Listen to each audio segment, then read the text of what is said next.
आनंद या जीवनाचा सुगंधा परी दरवळावा.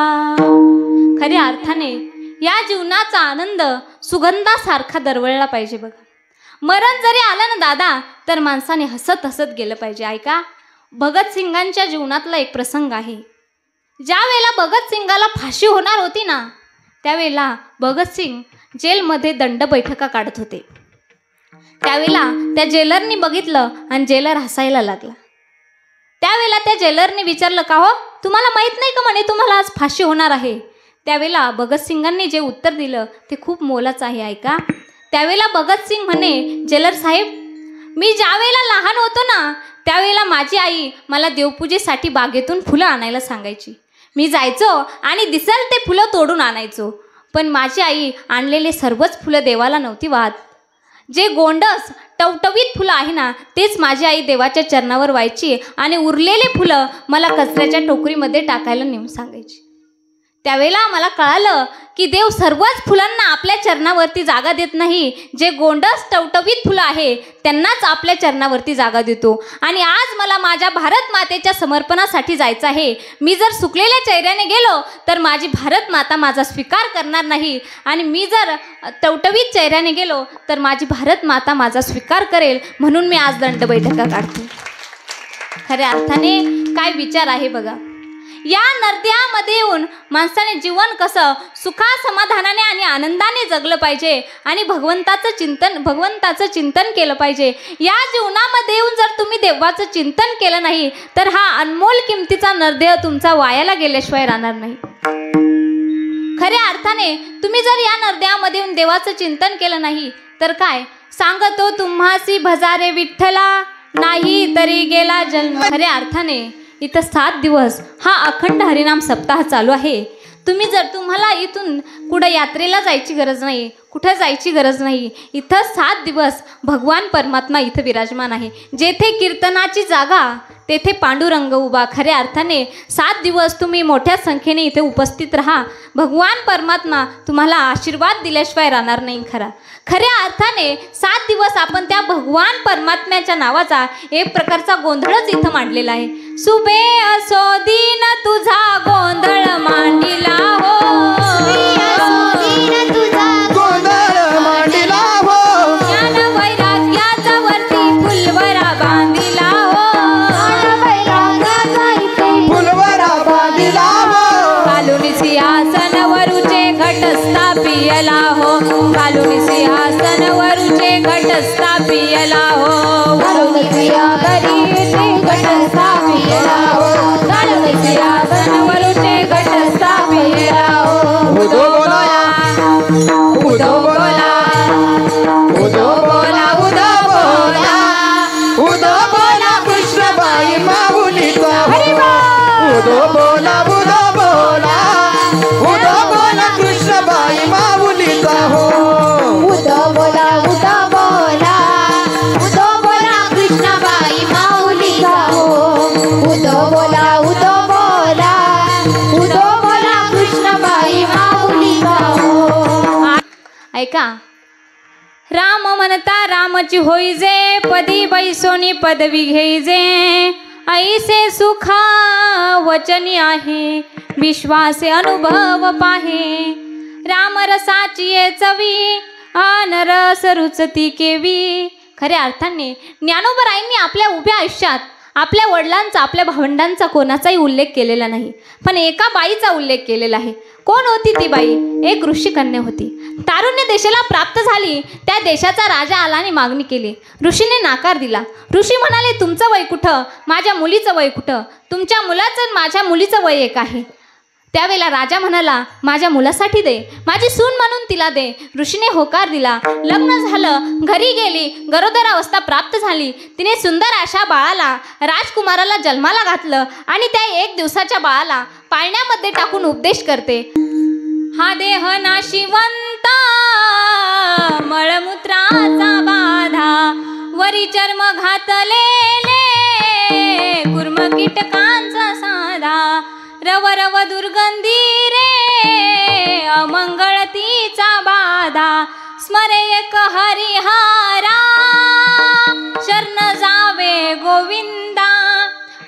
येते मदलासा सोहम जो जो रे बाळा, परी येते मदलासा सोहम जो जो रे बाळा. त्या आईने आपल्या 1 दिवसाच्या बाळाला असा उपदेश केला, हा देह नाचकाय कुचकाय सडकाय जाणार आहे, मग काय करायचं. स्मरे एक हरिहरा शरण जावे गोविंदा. पहिल्या आया काय लेकरांना संस्कार देत होत्या बघा. जन्मल्यापासूनच असे संस्कार होते. काय ती मैनावती गोपीचंदाची आई, गोपीचंदाला त्यांना कशा ओव्या शिकवायची. छंद लागला तिटविला हिने समुद्र आटविला, मैनावतीने कृतार्थ केला गोपीचंद. ऐसा धरी छंद बाळा ऐसा धरी छंद, ऐसा धरी छंद बाळा ऐसा धरी छंद, ऐसा धरी छंद बाळा ऐसा धरी छंद, ऐसा धरी छंद बाळा ऐसा धरी छंद, ऐसा धरी छंद बाळा ऐसा धरी छंद, ऐसा धरी छंद बाळा ऐसा धरी छंद, ऐसा धरी छंद बाळा ऐसा धरी छंद, ऐसा धरी छंद बाळा ऐसा धरी छंद, ऐसा धरी छंद बाळा ऐसा धरी छंद, ऐसा धरी छंद बाळा ऐसा धरी छंद. पहिल्या आयांचे काय संस्कार होते बाळांवरती. आणि आताच्या आया दिल्लीची ग केली किल्ली, सुरीचा केला भाला, पप्या माझा दारू पेला, अख्ख्या गावात धिंगाणा केला, विठ्ठल विठ्ठल.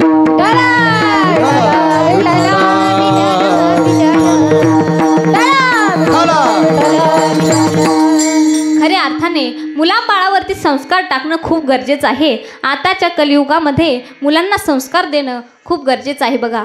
आताची तरुण पिढी सुसंस्कारित घडली पाहिजे, हे आईवडिलांचं काम आहे. म्हणून मुलांवरती संस्कार द्या. आता नाहीतर मुलं आईवडिलांच्याही पुढं चाललेलं आहे बघा. एक मुलगा शाळेमध्ये गेला आणि शाळेमध्ये तो 9वीमध्ये 3दा नापास झाला. किती वेळेस? 3 वेळेस. त्यावेळेला मास्तरांनी सांगितलं, म्हणे बाळ्या तुझ्या वयामध्ये ज्ञानोबरायांनी ज्ञानेश्वरी लिहिली, छत्रपती शिवाजी महाराजांनी स्वराज्य स्थापन करण्याची शपथ घेतली आणि तू 3दा नापास. तो म्हणे मास्तर शांत बसा. म्हणे काय झालं? तुमच्या वयामध्ये तर ज्ञानोबरायांनी समाधी घेतली म्हणे, तुम्ही अजून इथंच. एवढे मुलं हुशार आहे महाराज. आई वडिलांच्याही पुढं मुलं चाललेले आहे. एक मुलगा शाळेमध्ये गेला आणि त्याला शाळेत जायला जरा अर्धा तास उशीर झाला. त्यावेळेला सरने विचारलं, का रे एवढा वेळ कसं काय झाला म्हणे तुला यायला? म्हणे सर माझे 5 रुपये हरवले होते म्हणून मला यायला वेळ झाला. त्याच्या मागून त्याचा मित्र आला. म्हणे का रे आता तुला कसं काय वेळ झाला? तो म्हणे सर मी त्याच्या 5 रुपयावर पाय ठेवून उभा होतो म्हणून मला यायला अर्धा तास उशीर झाला. एवढे विचित्र पोरं आहे ना दादा, इथं खऱ्या अर्थाने कमी वाटते. असे संस्कार पाहिजे पहा लेकरांवरती. मी असंच एका ठिकाणी कीर्तनाला गेले आणि त्या कीर्तनामध्ये 2 असे विनोद झाले बघा. विनोद करायची गरजच नाही राहिली कीर्तनात. एक विनेकरी होते. असं जेच कीर्तन सुरू झालं आणि तिथं माळवदात कीर्तन होतं. ते माळवदाला ते खांबा असते ना, तर त्या विनेकऱ्याने काय केलं, जसं कीर्तन सुरू झालं तसं त्या खांबाला असा टेकन दिलं आणि विनेकऱ्याला गाढ झोप लागली. जसं कीर्तन संपलं, विठोबा रुक्माई भजन झालं, खुटी निसटली आणि विनेकरी दंदिशी खाली पडला. जसा खाली पडला तसा विनेकऱ्याचा विणा फुटला आणि घोळा नाही फुटला. मी गेलं विचारलं, तात्या झोपले होते काय? म्हणे नाही ताई. म्हणलं काय मग? म्हणे खुटी जरा ढिल्लीच होती. विठ्ठल विठ्ठल.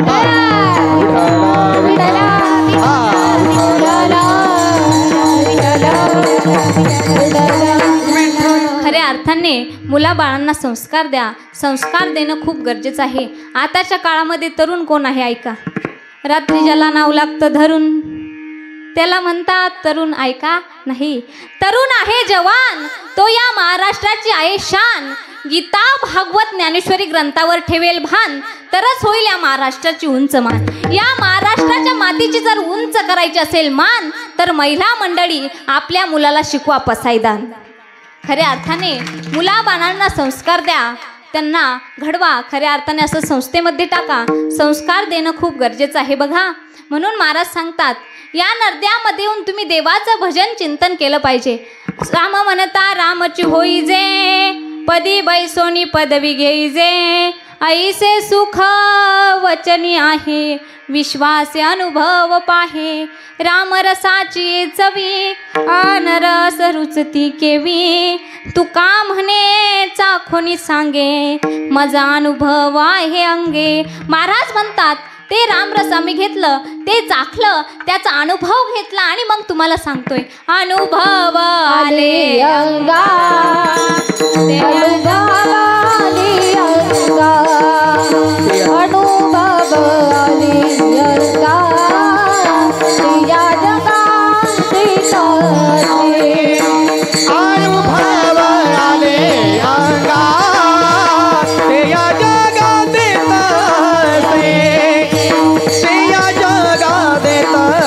असे, ते या जगात असे. अनुभव आले अंगा या जगात असे. अनुभव आले अंगा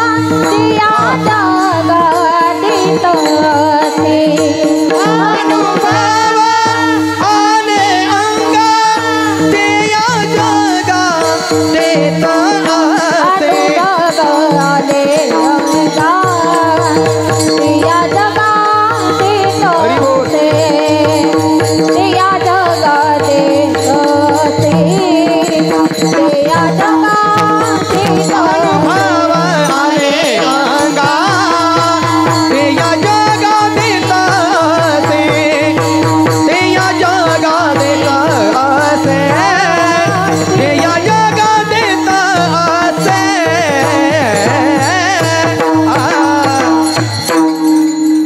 ऐका, झोपता वेळेस दोन जणांची आठवण काढून झोपा. एक ज्याच्यामुळे आपण 2 टाईम निवांतपणे अन्न सेवन करतो तो आपला शेतकरी राजा, आणि दोन ज्याच्यामुळे आपण रात्रभर निवांतपणे झोप घेतो तो आपल्या देशाचा सैनिक. झोपता वेळेस या 2 जणांची आठवण काढूनच झोपलं पाहिजे दादा. ऐका दादा, कर्नल संतोष माडिक गेल्याच्या नंतर, कर्नल संतोष माडिक या देशासाठी शहीद झाल्याच्या नंतर त्यांची पत्नी स्वाती माडिक यांनी शपथ घेतली, माझ्या नवऱ्याचं प्रेम या देशावर, या वर्दीवर जास्त होतं, म्हणून माझ्या नवऱ्याची अपूर्ण राहिलेली इच्छा मी मिलिटरीमध्ये जाऊन पूर्ण करणार. आज आपल्या देशाची पत्नी हे करते दादा, म्हणून आज आपण येथे सुरक्षित आहोत. ऐका दादा, एक गरीब घरचा मुलगा मिलिटरीमध्ये गेला. मिलिटरीमध्ये जाऊन त्याला 6 महिने पूर्ण झाले. 6 महिन्याच्या नंतर आईला प्रत्येक क्षणाला मुलाची आठवण येऊ लागली. आई तीच असते ना, जगाच्या पाठीवर एकमेव आईच एक अशी अदालत आहे जिथं सर्व गुन्हे माफ होतात, ती म्हणजे आई आहे दादा. करंगळी कापल्याच्या वेदना आपल्याला सहन होत नाही, पण जेव्हा सिझरची परिस्थिती असते ना, त्यावेळेला ईदभर पोट कापून मुलाला जन्म देते ना, ती जगाच्या पाठीवर आईच आहे दादा. आईला प्रत्येक क्षणाला मुलाची आठवण येऊ लागली. ती नवऱ्याला म्हणते, का हो, मागच्या वर्षी दिवाळीला आपला बाळू घरी आला होता, ह्यावेळेस येतो का नाही पोरगा काय माहीत. तेवढ्यामध्येच एक पोस्टमन दारात येतो आणि त्याच्या हातामध्ये ते पत्र असतं. ते पत्र त्यांच्याकडे देतो. त्या पत्रात बघतात तर काय लिहिलेलं असतं, आई मी उद्या दिवाळीसाठी घरी येणार. ते ऐकून एवढा आनंद होतो, एवढा आनंद होतो. सर्वजण आनंदाच्या भरामध्ये आहे. आनंदाच्या भरामध्ये आईने फराळीचं बनवायला सुरुवात केलेलं आहे. सर्वजण मुलगा येणार या आनंदामध्ये रात्र कशी निघून जाते हे कोणालाच कळत नाही. दिवस उजाडतो आणि दिवस उजाडल्याच्या नंतर त्याची आई त्याची वाट बघते, त्याचे वडील बघतात, आणि दारामध्ये त्याची पत्नी बसते, तिच्या शेजारी तिची मोठी मुलगी बसते, आणि म्हातारे आई वडील पटंगणामध्ये खुर्ची टाकून बसतात दादा. ऐका दादा, आता सर्वांची नजर तिकडं लागलेली आहे जिकडून बसगाडी गावात येणार. तिकडं चित्र डोळ्यासमोर आणा. सर्वजणांना आस लागलेली आहे, आता गाडी गावामध्ये येईल, मग गाडी गावामध्ये येईल. आता दुपारचे सकाळचे 10 वाजले, गाडी गावामध्ये आली आणि त्यांच्या दारासमोर येऊन थांबली. त्यातून एक एक प्रवासी खाली उतरू लागला. सर्वजण तटकन उठून उभे राहिले. आता माझा बाळू दिसेल, मग माझा बाळू दिसेल. ती आई सगळं पाहतच राहिली. पण 40-45 प्रवासी खाली आले, त्यात तिचा मुलगा तिला दिसला नाही. तिला खूप शंका वाटली दादा. ती आई म्हणते, का हो, बाळू म्हणाला होता मी सकाळच्या गाडीने येईल, का आला नसेल मुलगा, मला तर शंका वाटते. तो म्हणते, अगं लांबून यायचंय त्याला, शंका कुशंका करू नको, येईल दुपारच्या गाडीने येईल तो. आपण दुपारच्या गाडीची वाट पाहत बसू. सर्वजण दुपारच्या गाडीची वाट पाहतात. घरामध्ये पंचपक्वानाचं जेवण बनवलेलं आहे, पण कोणाच्या पोटामध्ये अन्नाचा कण सुद्धा नाही दादा. त्या चिमुड्या लेकराने सुद्धा अन्नाचा कण खाल्लेला नाही. आपल्या वडिलांच्या ताटामध्ये जेवणार अशी तिला आस लागलेली आहे बघ. सर्व जणांची नजर तिकडं लागलेली आहे, जिकडून बस गाडी गावात येणार तिकडं. आता गावामध्ये दुपारची बस गाडी न येता एक दवाखान्याची ॲम्ब्युलन्स गाडी येते आणि त्यांच्या दारासमोर येऊन उभी राहते. कोणालाही शंका नसते दादा. त्यातून एक पेटी बाहेर काढली जाते आणि त्यामध्ये पेटी उघडल्याच्या नंतर तिरांग्यामध्ये गुंडाळलेला आपल्या काळजाचा तुकडा पाहून आई वडील धाड दिशी शरीर सोडून देतात. आई वडील रडते, त्याची पत्नी रडते, पण त्या चिमुरड्या लेकराला काहीच कळत नाही दादा. ती चिमुरडं लेकरू आपल्या आईला म्हणतं, आई सांग ना ग, तू का रडते? आजी बाबा का रडते? पप्पा का उठत नाही? सांग ना ग आई. त्यावेळेला ती आई म्हणते, बाळा तुझे पप्पा झोपले. ते लेकरू जातं आणि प्रेताला स्पर्श करून म्हणतं, पप्पा उठा ना, पप्पा उठा ना. तुम्ही माझ्यासाठी खाऊ आणणार होते ना बाबा, तुम्ही माझ्यासाठी नवीन कपडे आणणार होते ना बाबा, उठा ना. त्या लेकराला कल्पना नसते की आपले बाबा आता कधीच उठणार नाही म्हणून. एका मिलिटरीवाल्याच्या मुलीने ह्या कविता लिहिलेली आहे बघा, ऐका. बेटी पुकारे पापा तुम कहाँ चले गए, मम्मी दादी दादा रोते हैं अब कहाँ गए, फूल फुलिया सड़क कहते अपने सब कुछ बम से उड़ा दिया, कैसे पूछूं और क्या जानूं जो भविष्य मेरा चुरा लिया, लौटाओ आप जल्दी अब तुम हम सब के लिए, बेटी पुकारे पापा तुम कहाँ चले गए, मम्मी दादी दादा रोते अब कहाँ गए.